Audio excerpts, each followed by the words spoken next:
తెలంగాణ రాష్ట్రంలో గత 8 ఈరోజు జరిగిన సంఘటన అద్దం పట్టినట్టున్నారు. పోలీసులు సంపూర్ణంగా వాళ్ళ యొక్క విధులు విధించకుండా ఓ పార్టీ కార్యకర్తలు ఏ విధంగా పనిచేస్తున్నారో ప్రజలు ప్రత్యక్షంగా ఈరోజు తెలంగాణ ప్రజలు చూస్తున్నారు. ఈరోజు జరిగిన సంఘటనకి కమిషనరేట్కి వచ్చి కంప్లైంట్ ఇద్దామని సీనియర్ ఎమ్మెల్యేలు ఎవరైతే హరీష్ రావు గారు, దయాకర్ రావు గారు, పల్లారాజేశ్వరరెడ్డి గారు, మిగతా వాళ్ళందరూ వచ్చినాడో కనీసం కంప్లైంట్ తీసుకోవడానికి కూడా ఈరోజు కమిషనరేట్లకు రావడానికి కూడా ఈరోజు మాకు పర్మిషన్ తీసుకోవాలంట. ఇది ఈ 8 నెలల 9 నెలల కాంగ్రెస్ పార్టీ పరిపాలనలో ఏ విధంగా అయితే లా అండ్ ఆర్డర్ పరిస్థితులు సంపూర్ణంగా దిగజారినాయో ఈరోజు జరిగినటువంటి సంఘటనలు అద్దం పట్టినట్టు ఉన్నాయి. ఒక విషయం మాత్రం స్పష్టంగా తెలంగాణ ప్రజలు తెలుసుకోవాలి. ఈరోజు ఫలానా ఎమ్మెల్యే మీద జరిగింది కదా, మా పార్టీ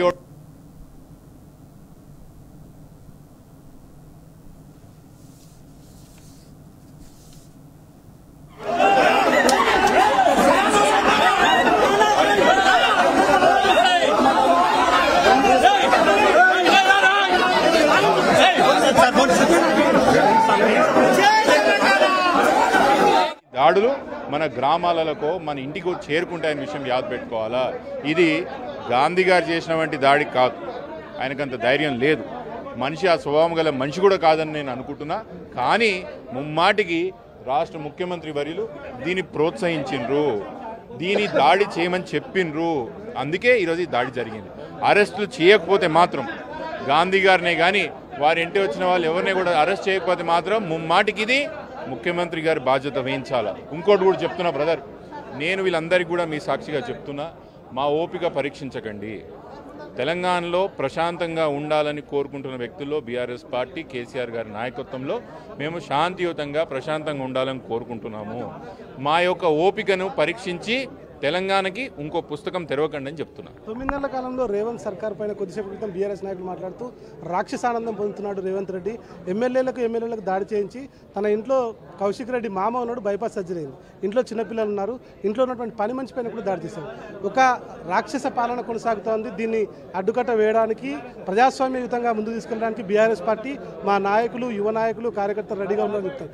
కానీ హరీష్ రావు బృందంతో మాజీ మంత్రి సబితాయిందర్ రెడ్డి, హరీష్ రావు, ఎర్రబెల్లి దయాకర్ వాళ్ళ బృందంతో ఇక్కడ చేరుకునేసరికి సిపి కార్యాలయం నుంచి వెళ్ళిపోయాడు అన్నటువంటి సమాచారం. మీరు ఇక్కడ నుంచి ముఖ్యమంత్రికి కానీ పోలీస్ డిపార్ట్మెంట్ కానీ ఏం చెప్తారు? ఇది విచిత్రమైన పరిస్థితి ఏంటంటే, కమిషనరేట్ ఆఫ్ పోలీస్ ఇది సైబరాబాద్ గారి ఆఫీసు, ఇది పబ్లిక్ ప్రాపర్టీ, ప్రైవేట్ ఆఫీస్ కాదు. ఏ పౌరుడైనా ముఖ్యంగా ప్రజాప్రతినిధి అంటే ఎప్పుడన్నా వచ్చి కంప్లైంట్ రిజిస్టర్ చేసే ఒక హక్కు ప్రతి ఒక్కరి మీద ఉంటుంది, ప్రతి ఒక్కరికి ఉంటుంది. అట్లాంటి ప్రాథమిక హక్కును కూడా ఈరోజు కాలరాస్తూ కంప్లైంట్ చేయడానికి కూడా లోపలికి రానివ్వకుండా ఇలా బయట నుంచి బయటికి నెట్టివేస్తున్నారు, దుబ్బేస్తున్నారంటే తెలంగాణలో ఏంది పరిస్థితి? ఇంకోటి మీరు అడిగినారు, ఎమ్మెల్యేలకు గొడవ పెట్టలేదండి. కాంగ్రెస్ పార్టీ ఎమ్మెల్యేని ప్రతిపక్ష పార్టీ ఎమ్మెల్యే ఇంటి మీద దాడికి పంపారు. ఇది తెలంగాణలో లేని సంస్కృతి. ఆంధ్రాలో, రాయలసీమలో ఫ్యాక్షన్ గొడవలు చూసేవాళ్ళం, ఒక ఎమ్మెల్యేలు ఇంకొక ఎమ్మెల్యేల మీద గొడవలు. ఈ నెలలో ఏం జరిగింది ఒక్కసారి ఆలోచన చేయండి. ఇదే నెలలో 3 ఘటనలు జరిగినాయి. సీనియర్ నాయకుడు హరీష్ రావు గారి యొక్క క్యాంప్ ఆఫీస్ మీద దాడి చేస్తే ఇప్పటి వరకు ఒక అరెస్టు జరగలేదు.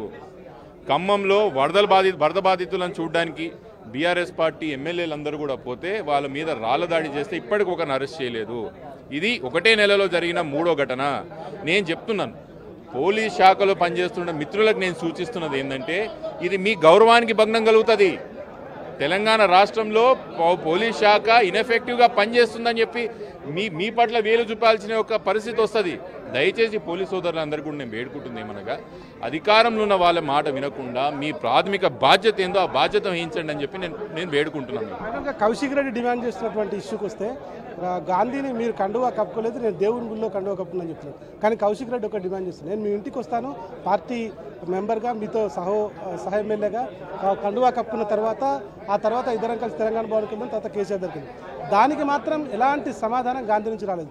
ఈ సందర్భంగా మీరు గాంధీని ఏం డిమాండ్ చేస్తారు? బీఆర్ఎస్ పార్టీ యువ నాయకుడిగా మీరు ఏం చెప్పాలి? చూడండి, గాంధీ గారు నిన్న మాట్లాడుతూ నేను కాంగ్రెస్ పార్టీలో చేరలేదు, నేను ఇంకా బీఆర్ఎస్ పార్టీ సభ్యునిగా ఏదైతే చెప్పుకుంటూ వస్తున్నాడో, ఇది తెలంగాణ ప్రజల యొక్క తెలివితేటల్ని, తెలంగాణ ప్రజల యొక్క చైతన్యాన్ని అనుమానించడమే. అంటే ఏమనుకుంటారు? జనాలు అవలాగాలనుకుంటున్నారా? అంటే మీరు ఏ పార్టీలో చేరి ప్రజలకు తెలియదు అనుకుంటారా? ఎందుకు మోసం? నాకు బాజాబ్తాగా చెప్పుండ్రి, అవును నేను అడ్డదారులుగానే పిఎస్సి చైర్మన్ తెచ్చుకున్నాను, నాకు అడ్డదారులనే కట్టబెట్టిండని చెప్పుండ్రి. దాంట్లో దాపరికం ఏముంది? ఈరోజు మీరు కాంగ్రెస్ పార్టీలో చేరినరని తెలంగాణ ప్రాంతంలో ఎవరికి అడిగినా చెప్తారు. చేరుతున్నట్టు మీరే చెప్పిండ్రు. చేరింది తర్వాత అడ్డగోలుగా మీరు అడ్డదారిలో మీరు పోయి పిఎస్సి చైర్మన్ తెచ్చుకున్నారు. అంటే మీరు ఏం జనాలను మీరు పిచ్చోళ్ళు అనుకుంటుర్రా? తెలంగాణ ప్రజలకు అంత వివేకం లేదనుకుంటుర్రా? నేను మళ్ళీ చెప్తున్నాను, తెలంగాణ ప్రజల యొక్క ఒక సహనాన్ని పరీక్షించకండి. మాకేం కొట్లాటలు కొత్త కాదు. తాత ముత్తాతల కాలం నుంచి ఎట్లా కొట్లాడాలో నేర్పిన వంటి గడ్డ మాది. దాంట్లో కొట్లాటలు ఏం కొత్త కాదు. కొట్లాడడానికి మీరు ప్రేరేపిస్తున్నారు, మీరు ఎంకరేజ్ చేస్తున్నారు, ప్రోత్సహిస్తున్నారు. మీరు దాడికి ప్రతి దాడి జరగాలని మీరు కోరుకుంటున్నారు.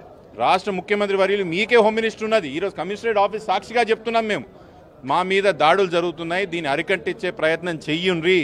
ఏమవుతుంది బ్రదర్? ఈరోజు కేసులు పెట్టరు, మీరు అరెస్టులు చేయరు.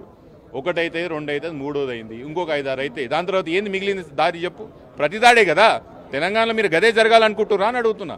దాడికి ప్రతి దాడి జరగాల, ఫ్యాక్షన్ వాతావరణం తెలంగాణలో రావాలా, ఇక్కడ ఉన్న శాంతి భద్రతలు అన్నీ కూడా కొంప కొల్లేరు కావాలా, ఇక్కడ ఉన్న పెట్టుబడులే కానీ మిగతా ఇంకో రాష్ట్రాలకు పోవాలన్న అజెండాతో మీరు పనిచేస్తుర్రా అని అంటున్నాను నేను.